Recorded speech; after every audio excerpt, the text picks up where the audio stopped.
Hey guys, today we're going to talk about Wayland versus Xorg, which is better in this year. So when it comes to running Linux desktop, two major display server are often compared, Wayland and Xorg. So these system controls how graphics, Windows, and input devices like mouse and keyboards works on your computer. So in this year, the debate between Wayland and Xorg is still active. So first, let's talk about what is Wayland. So Wayland is the newer display server technology and it's designed to replace Xorg. It was built to be user-friendly, simple, faster, and more secure. So Wayland has made huge progress and is now the default of many popular Linux distributions, including Fedora and Ubuntu. However, Wayland is not perfect yet. Some older application, games, or screen recording tools still work better on Xorg. But overall, Wayland is a modern and clearly the future. It offers smooth performance, better power efficiency on laptops, and a strong security.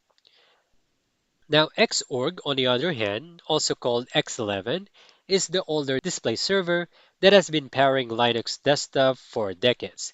It has a long history and a massive base of support. The biggest advantage of Xorg in this year is its compatibility. Almost every Linux application, tools, and game is guaranteed to work with Xorg since it has been around for so long. However, Xorg shows its age. It is more complicated, less secure, and often slower compared to Wayland. Screen tearing is still a problem on Xorg unless special fixes are being applied. So both Wayland and Xorg are important in this year, but they serve different needs. Wayland is the future, with smoother graphics, better battery life, and stronger security. It is now ready for most users and quickly becoming the standards.